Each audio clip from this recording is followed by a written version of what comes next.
If you want to know how to effectively price your products, then stay tuned. I'm going to show you how to do just that. Hey guys, my name is Lee Marie and I teach you how to. In today's video, I'm going to teach you how to price your products. Let's go. Pricing your products appropriately is super important as a business owner because it gives you enough revenue and money to be able to pay your expenses and to eventually scale and grow, which should be the goal of any business owner. Let's dive deep into how to appropriately price your products, and then I will be sharing with you 2 different pricing structures that I like to use so that you can see how to effectively and appropriately price your products for maximum profit. Before we get started on the 2 pricing models, I do want to go over 3 don'ts for pricing. Don't number 1, don't ever listen to family and friends. Unfortunately, they are not your target market and many times will steer you in the wrong direction. Family and friends often have a hard time, differentiating between a maker who does everything by hand and a large corporation and how they price their products. So there may be some disconnect when you tell them you have a $30 candle and they say, I would never pay $30 for a candle. Your family member and your friends usually are not your target market. So don't number 1, don't listen to your family and friends. Don't number 2, be sure to price according to your costs and your materials. Do not price according to what anybody else prices their products at. So if you see somebody else in your area selling the same product and they price it cheaper or whatever it may be, do not price your product according to what others are pricing their products at. It's very important, again, that you are using your cost of materials and labor to price your products, not anybody else's. So don't number 2, don't price your product according to other businesses. Third, and one of the most important don'ts, don't underprice yourself. Unfortunately, it's become very common that entrepreneurs, especially women, tend to underprice their products and value. Please know that your products will sell. All you have to do is make sure to build your brand accordingly and market accordingly. But do not undervalue or underprice yourself as an entrepreneur or your products. There is a market out there for what you want to sell. There is a customer out there for what you want to sell at the price point that you need to sell it at. So do not undervalue or underprice your products. Okay, so the first pricing model that I want to go over is probably the most common or the one that you may be familiar with. I call it the ×2 model. And that basically is you take your materials, labor, and all that, and let's say it costs you $5 to create one of your product. You take that number times 2, which would make it $10, and that is your wholesale price. Wholesale price, remember, that means not just selling to stores, that is your bulk price. So that is the price that if someone has a huge order, that is the price that you give them, your wholesale price. But generally speaking, that's the price you would give to resellers like boutiques and stores.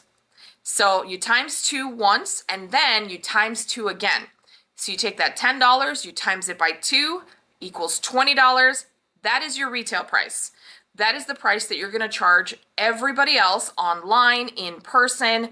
That's the price that is going to be the price of your product for retail. Now, there's a few reasons why I like this structure. The first one is that it gives you automatically, when you sell retail, a 75% margin, which is a great margin to have. So that means that 1/4 of the price you're getting, the $20, goes to your materials, costs, labor, and that 75% that's left over, that 3/4, that is what's going to cover your business expenses, your overhead, everything else that you need to run your business, and hopefully there's a little extra left over that you can use to reinvest in your business and continue to scale and grow. So it does leave you with a very nice margin, and I do think it is an appropriate and it's a pretty good model to use. So again, if you have a $5 product that it costs you $5 to make, you times it by 2, $10, that's your wholesale price. Times that by 2 again, $20. That's your retail price. And that is the times two method. The second method, which I hope gains a lot of traction because I would love to see makers use this kind of model, that is value-based pricing. And value-based pricing is a little bit different. So for this one, you're going to take the cost of your materials. Then, instead of doing anything times two or anything like that, you are going to figure out what the value of your product is. And I'll give you an example. Let's say jewelry. So let's say the cost of your jewelry is $5 in materials. It takes you about 10 hours to make a complicated piece. So even though you have less expensive materials, you still have a lot of time and effort that went into it to make this beautiful necklace. So this necklace, you can give a perceived value of, say, $50, $75, even $100. It is all about the value that you create with the product that you have. I'll give you another example, a great one, art. If you're painting and your materials cost $5 or $10, but your time, your effort, that is what is going to give you the perceived value. Say it took you a week to finish a painting. That's what's going to give you the ability to charge $500, $600 or more for that painting because you have elevated its perceived value. It's one of a kind, it took a long time to do, it's very detail oriented. So that is what value-based pricing is. And it is possible to do it with candles and things like that. The example I'll use for that is Trudon. So Trudon makes amazing, high quality, beautiful luxury candles. They also sell from anywhere from $80 to over $100. I guarantee you it does not cost Trudon $40 to make a candle. It probably costs them closer to $5 or $6 per candle. But they're able to charge 80 and even more, 100 or over, because they have a perceived value in their candles. And that is made by their brand. Their brand is one that gives off a higher value than perhaps other brands. So your branding definitely does come into play when you're talking about your pricing. You can't really ask someone to pay $80 for a candle when your branding and your marketing of that candle does not equate that $80 price tag. So it's important if you're using value-based pricing to inform your customer and let them know of why it is such a value. How much time went into it? What are the materials you used? Are they really high quality? Are they unique?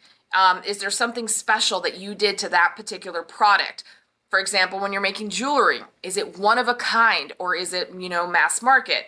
Things like that will up the value of your particular product. And so value-based pricing, I think, is an awesome model to start using if you are creating an elevated brand, a one-of-a-kind brand, something artistic, something you can't find anywhere else. Definitely value-based pricing is for you. Another quick thing I just want to let you guys know when it comes to pricing your products that you should be taking into account.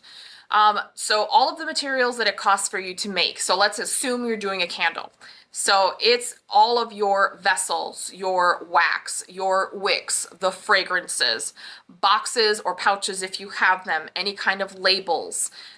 You want to do your candle care cards, include those. Shipping materials that, it's gonna, every time you ship one, you have to have these particular shipping materials like tissue paper, packing peanuts, and then of course your labor, you're gonna wanna put that in there. Figure out an hourly that you feel is appropriate and then break it down per candle. So it may be, 10 minutes per candle, 20 minutes per candle. And so just break down whatever your hourly that you've given yourself and be sure to add that to the cost of each candle. It's usually, labor is generally anywhere from $1 to $2, maybe a little bit more per candle. So be sure to include that in there. For those of you that are doing free shipping, a lot of times it's good to include an average cost of shipping for one candle in there as well. So you don't want to include other things. So when the price of your candle, in the materials price, in the first price, you do not want to include things like If you have a studio, your rent, your insurance, overhead, things like that. That is what the margin's going to pay for. But you definitely want to include things like labor and all of the materials that you use to produce one product. That is what you want to include when you're pricing your products. I hope you enjoyed today's video and that you found value in the content. I hope that I've made it a lot easier for you to price your products with confidence, and make sure don't underprice yourself. Your product and you as an entrepreneur are amazing. So do not undervalue or underprice yourself. Just be sure to build your brand and market. We will have a branding series coming up that I'll teach you. It's going to be, I think it's going to be like a 4-part series where I'm going to teach you how to build your brand and build value within your brand. That should help you with your pricing as well. If you like this content, please do hit the like button. Be sure to subscribe. We're trying to grow our channel so we can bring you more amazing content like this. As always, I will see you guys in the next video. Bye.